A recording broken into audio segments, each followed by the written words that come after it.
Hello all my fans out there in cyberlink space.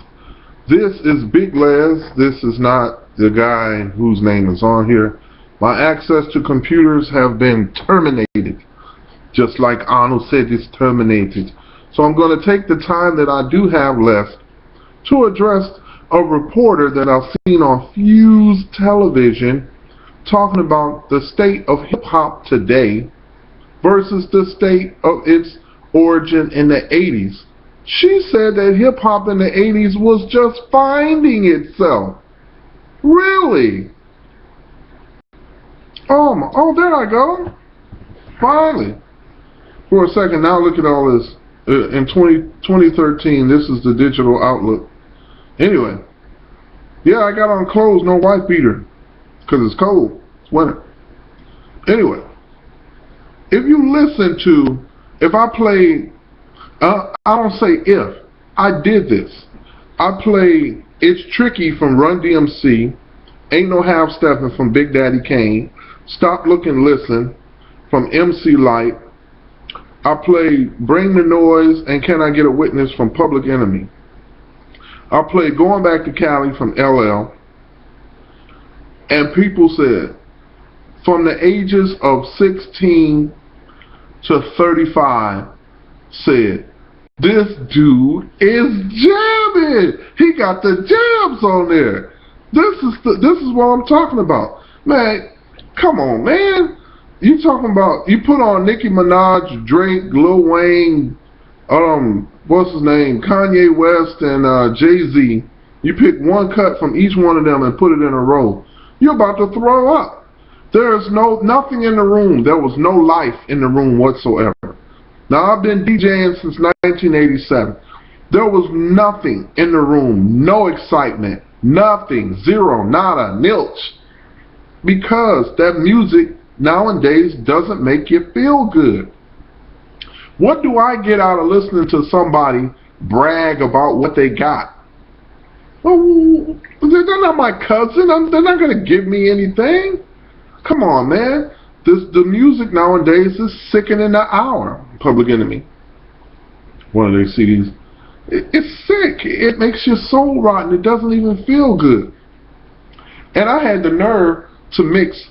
I put on some African Bambaataa and Soul Sonic Force and then hit them with some Earth, Wind, and Fire. Then I played some Mary Jane from Rick James, played Flirt from Cameo, and then threw in some DOC. And then threw in some Ghetto Boys. They was like, this dude, you should be on the radio, man. I was like, yeah, I should be. But, you know, everything is like, how can you say it, corporatized. There's no media outlet. You see, what happened was, when hip-hop began back then, in the late 70s and the 80s, when it was first getting out there and getting radio play, was very minimum radio play. And all the rappers started getting signed to major contracts. The corporations did not know what they were getting. All they knew was people were buying it and it made them money. But the message behind it, they didn't understand that there was a message behind it. You know, they was like, oh, well, they're taking a percentage of our, they're taking a percentage of our media. And even then, you have real reporters like Dan Rather and Ted Koppel and Walter Cronkite and Ed. But those guys are gone because the ones that are still alive were fired, and they were replaced by fluff reporters. Now the corporation, they owns this entire circle. I talked about this before. They own the record companies, they own the radio stations, and they own the television, the TV shows. So the only artist that they get to play is theirs, on their label. That's why on Fuse you have a Lil Wayne takeover, Chris Brown takeover, Rihanna takeover. 24 hours of showing the same videos from the same people. It's like going up for an award. Here's the award show. Here's the hip hop. And today, hip hop awards, MTV hip hop awards, VH1, whatever. And they say the category is best rap album, best rap single, and then they show the people up there with the competition. Kanye West, Kanye West, and Kanye West. And then Kanye West sitting in his seat like this. Oh, I hope they pick me. Who the hell else they gonna pick? There's nobody else. It's just you. If you don't have any competition, then if you're the only bakery in town to buy bread from, Jesus, where are we gonna get our bread? My cousin said that before. He said he got sick and tired of the people at his job telling him stuff that he already knew. Like, we sold a lot of hamburgers today. We're a hamburger place. That's what we do. We sell hamburgers. Oh, God. Have people gotten so stupid and so dumb? You know what? I'm gonna stop saying it. I'm done with that. There's a lot of people out there that when I dig up old rap videos and stuff, and Chubb Rock, and I listen to it, and I read the comments down below, and it'd be like, man, I'm 16 years old. I wish I was born during that time so I could see this live in concert, you know, Shannon, let the music play, or something like that. Or I had a 17-year-old in the store at my job 2 days ago singing Encore. I was like, now, I was a child when that came out. I was like 10 when that came out. Your sweet love deserves an encore. Your loving, your good love. It just had a lot of emotional support in it. It was strong. It was sweet. Hey, Mr. Goodbar, Renee and Angela, I'll be good, and Smile.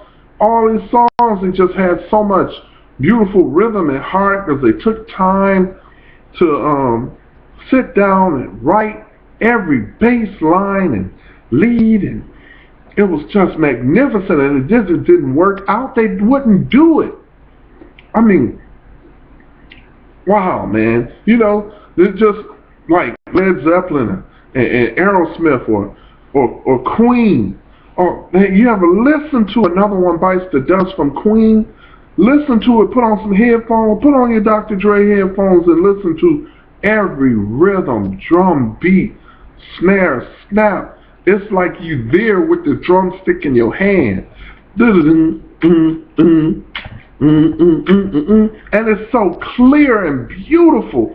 And it's like, somebody told me, back in the 90s, they told me that CDs was the best and clearest quality of sound that I could have when I was recording my songs.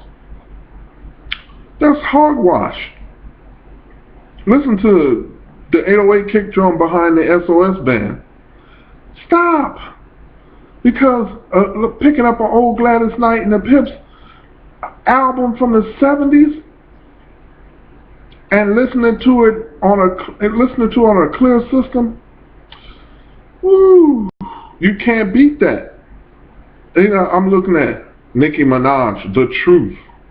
Yeah, you know, and I write songs, and you know, before I go into the studio, I'm sitting there and I'm listening to it in my ear, and it's, shut the hell up, you 2-bit hack. Shut the hell up. Oh, she's sitting down there with her notebook of rhymes. You know what?